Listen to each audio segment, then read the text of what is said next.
जितना दुख इस कलयुग में नरसिंह मेहता जी ने देखा है शायद कोई देखेगा, जितना दुख मीराबाई ने देखा है शायद कोई देखेगा, जितना दुख सकूबाई ने देखा है शायद कोई देखेगा, जितना दुख तुकाराम जी ने देखा है शायद कोई देखेगा।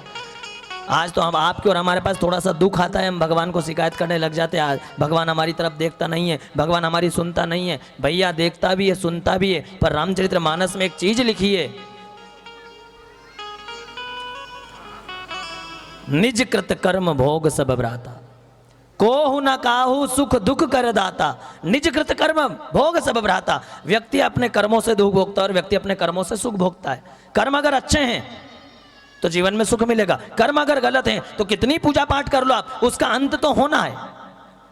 क्योंकि कर्म, मैंने कल भी कहा था कि कर्म ऐसी चीज है कि 1000 गायों के बीच में बछड़ा अपनी मां को ढूंढ लेता है, कर्म वैसे ही इंसान को ढूंढ लेता है।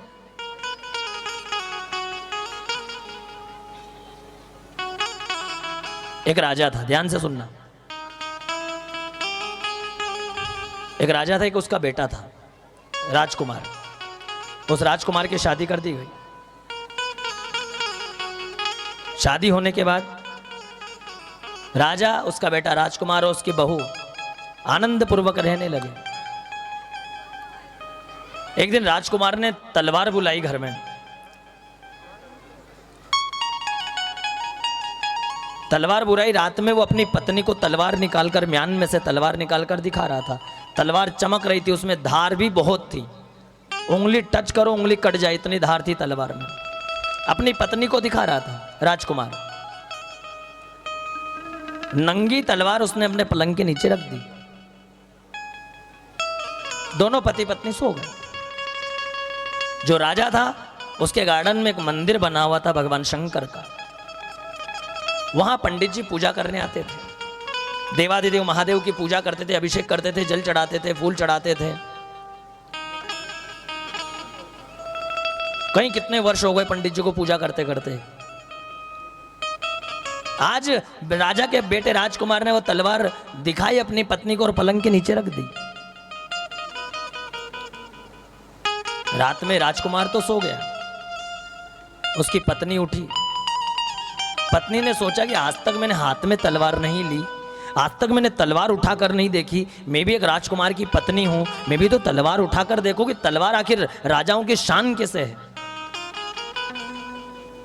नींद नहीं आ रही थी।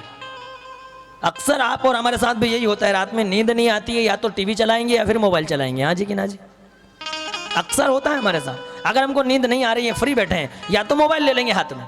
रात में 12 बज रही कि 1 बज रही कि 1:30 बज रही, नींद नहीं लग रही, आंख नहीं लग रही है, तो हम या तो मोबाइल लेंगे या टीवी देखेंगे। राजकुमारी ने सोचा नींद नहीं लग रही, तलवार, तो उसने पलंग के नीचे से तलवार निकाली, अपने बेटे के नीचे से तलवार निकाल करके वो जैसे ही तलवार को देखने लगी, पीछे का हिस्सा और आगे का हिस्सा पकड़ करके घुमाने लगी। वो चमक रही थी तलवार, धार खतरनाक धार थी उसमें, हाथ लगा उंगली कट जाए। तलवार को देखते देखते देखते इधर उधर घुमा रही थी, उसकी आंखों पर तलवार की चकाचौंध पड़ी। उस राजकुमारी के हाथ से वो तलवार उसके पति की गर्दन पर गिर गई। पति की गर्दन धड़ से अलग हो गई,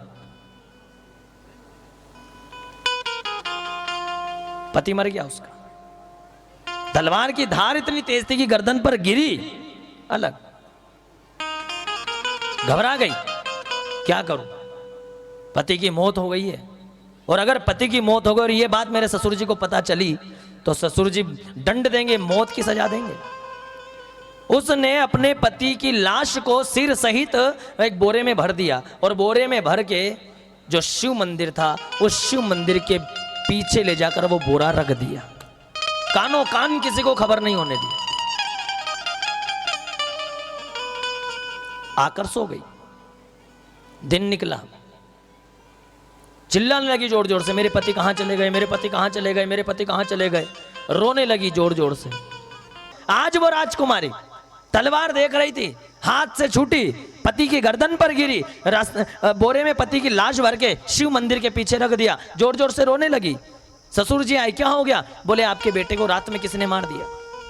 ससुर जी चिल्लाने लगे, रोने लगे, मेरे बेटे को किसने मार दिया, मेरे राजकुमार को किसने मार दिया। पूरे राज्य में खबर फैल गई। कि राजा के बेटे को किसी ने मार दिया, राजा के बेटे को किसी ने मार दिया, लेकिन वो राजकुमारी उसकी पत्नी नहीं बोल रही कि मैंने मारा, गलती से मेरे हाथ से मर गया। सुबह पुजारी जी पूजा करने आए, भगवान शंकर को स्नान करवाया, दूध से अभिषेक किया, बाबा का श्रृंगार किया, आरती उतारी। आरती उतारने के बाद पुजारी जी भगवान शंकर को बेलपत्र तोड़कर चढ़ाने गए, तो मंदिर के पीछे बेलपत्र का झाड़ लगा हुआ था। पुजारी जी बेलपत्र तोड़ के लाने लगे तो उनकी नज़र बोरे के ऊपर पड़ी जिसमें लाश भरी हुई थी। उन्होंने देखा कि ये लाल लाल बोरे में क्या है। पंडित जी पास में गए, बोरे का मुंह खोला तो उसके अंदर राजा के बेटे राजकुमार की लाश पड़ी हुई थी। पंडित जी चिल्लाए जोर से।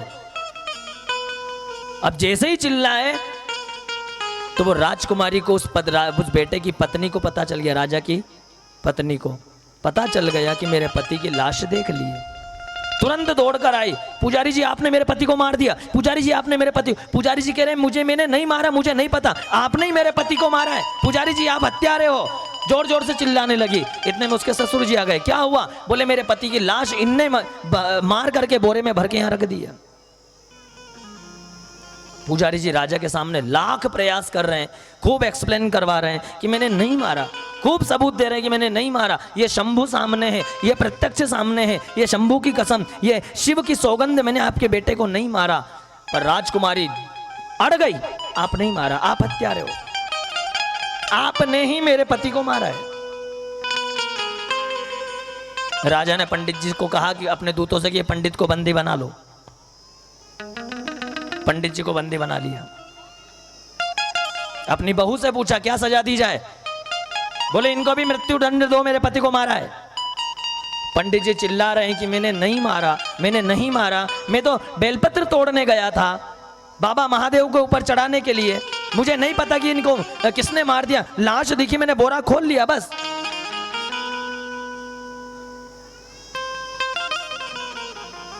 राजा ने कहा बेटा ब्राह्मण को मारना, ब्राह्मण हत्या का पाप बहुत बड़ा होता है, मार नहीं सकते, इनको सजा दे देंगे। राजा ने अपने दूतों को आदेश दे दिया कि पंडित जी ने अपने दोनों हाथों से मेरे बेटे को मारा है, इन पंडित जी के दोनों हाथ काट दो। पंडित जी के दोनों हाथ काट दिए गए। ध्यान से सुनना, निर्दोष थे, उसके बावजूद भी पंडित जी के दोनों हाथ कट गए।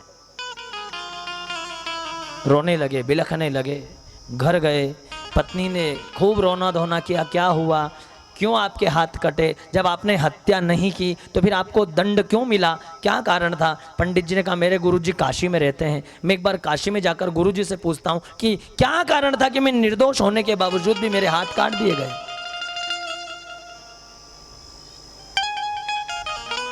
गुरुजी भूत भविष्य वर्तमान जानते थे। गए, काशी पहुंचे पंडित जी, गुरुजी के द्वार पे दरवाजा खटखटाया। गुरुजी नहीं थे घर पे, उनकी धर्मपत्नी ने दरवाजा खोला। पंडित जी ने हाथ जोड़े, गुरु महाराज घर में हैं क्या? तो गुरु महाराज की पत्नी जोर जोर चिल्लाने, कौन गुरु महाराज? गया वो चूल्हे में, अपने पति को उनकी पत्नी अनाप शनाप ये पंडित जी के सामने बोल रही, कौन गुरुजी? कैसे गुरुजी?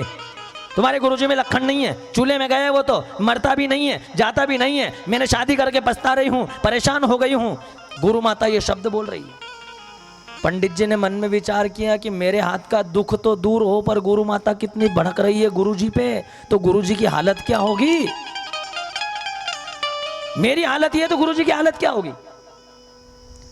इंतजार करते रहे पंडित जी, अपने दोनों हाथ कटे हुए इंतजार करते रहे। थोड़ी देर बाद गुरुजी आए। गुरुजी ने शिष्य को गले से लगाया, अपने कार्यालय में बिठाया और शिष्य से पूछा कैसे आना हुआ काशी में इतने दिनों बाद? गुरुजी मैं समस्या लेकर आया था, पर आपके घर की समस्या देखकर अपनी समस्या भूल गया। गुरुजी ने कहा क्या हुआ? बोले आप भूत भविष्य वर्तमान जानते हो, इतने बड़े ज्ञानी हो, फिर आपकी पत्नी आपको इतना भला बुरा क्यों बोलती है?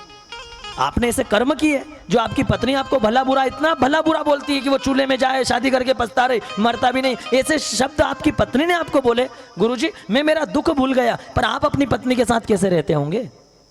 गुरुजी ने कहा बेटा ये कर्मों का फल है, भगवान शंकर हो कि गुरु हो कि राम हो कि कृष्ण हो, भोगना तो। शिष्य ने कहा मतलब समझा नहीं। बोले पूर्व जन्म में, गुरुजी कह रहे हैं पूर्व जन्म में मैं कौवा था और मेरी जो पत्नी आज बनकर खड़ी है ना, ये गधी थी। ये ईंटों का वजन ढो ढोकर इसकी पीठ पर घाव हो गया था। तो मैं कौवा था ना, तो इसकी पीठ पे जा जाके अपनी चोंच से बार बार, ध्यान से सुनना, कर्मों का फल। ये पूर्व जन्म में ये मेरी पत्नी जो थी ये गधी थी, मैं कौवा था। ये वजन ढो ढो के इसकी पीठ पर घाव हो गया, तो ये जहां भी जाती मैं इसकी पीठ पर जाकर बैठ जाता था और अपनी चोंच से इसके घाव को बार बार खुरेदता था। ये दर्द होता था तो ये तड़पती थी तो भागती थी, पर मैं इसकी पीठ को छोड़ता नहीं था। एक दिन ये नदी में पानी पी रही थी और मैं इसकी पीठ पर जाकर बैठ गया और अपनी चोंच से इसके घाव को बार बार खुरेदने लगा। इसको दर्द होने लगा, तकलीफ होने लगी, ये भागने लगी तो सीधी नदी में जाकर गिर गई और नदी में गिरी तो इसकी मौत हो गई। इसके साथ साथ मेरी भी, बस हम मर गए। और अगले जन्म में फिर ये मेरी पत्नी बनकर आई, मैं इसका पति बना। उस समय मैंने अपनी चोंच से इसको बार बार परेशान किया था, आज ये अपनी चोंच से मुझे,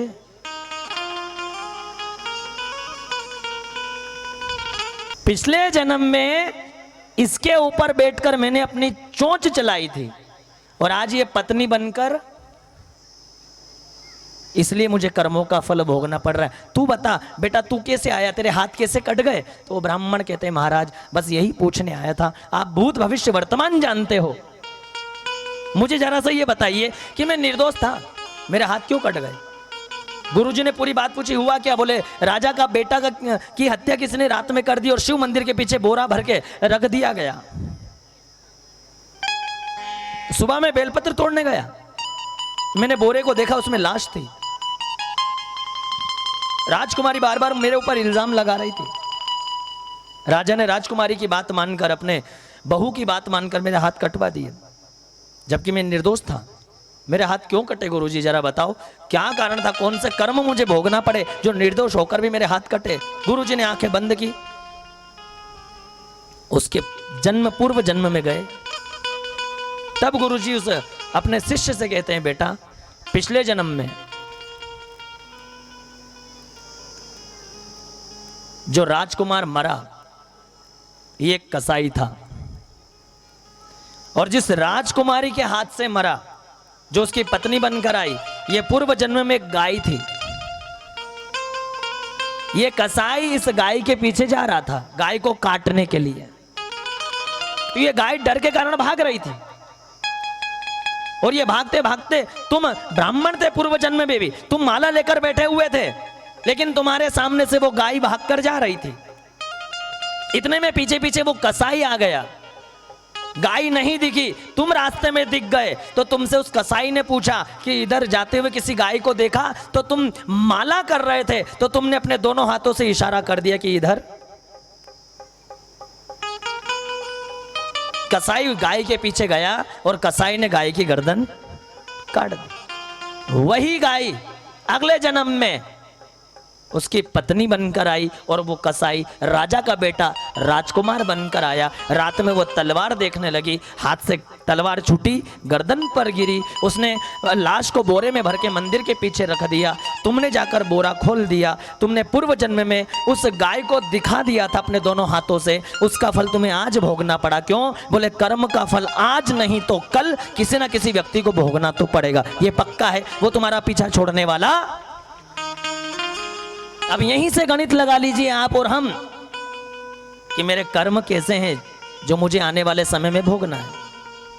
अच्छे हैं, बुरे हैं, जैसे भी हैं भोगना तो है। मां सीता गर्भवती होने के बावजूद पति के साथ में नहीं थी, हाँ जी कि ना जी? मां सीता ने अपने दोनों बच्चों को जन्म कहां दिया? एक संत के आश्रम में, वाल्मीकि जी के आश्रम में, अयोध्या में जन्म नहीं दिया। क्यों? क्योंकि मां सीता ने एक तोते को और उसके पति को, एक तोती और उसका पति तोता, पिंजरे में बंद थे। उसकी तोते की पत्नी गर्भवती थी, सीता जी ने दोनों को पिंजरे में बंद कर रखा था।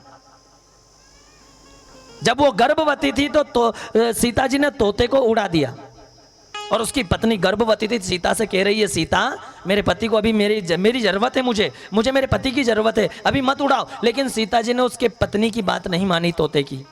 और पति को उड़ा दिया, तोते को उड़ा दिया।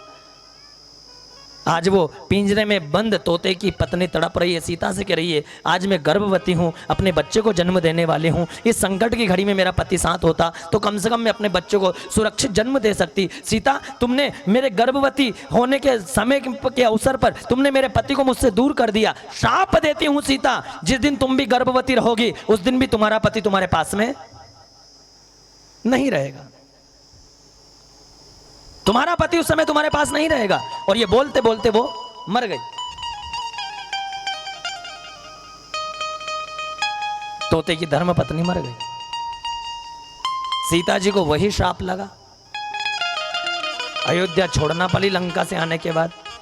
गर्भवती सीता को लक्ष्मण जी छोड़कर आए और जंगल में जाकर वाल्मीकि ऋषि के आश्रम में अपने दोनों पुत्रों को जन्म दिया। कर्म का फल, चाहे वो जगत जननी जगदम्बा मां सीता ही क्यों ना हो, कर्म का फल तो भोगना है। इसलिए भगवान ने गीता में कहा अर्जुन कर्मण्येवाधिकारस्ते मा फलेषु कदाचन।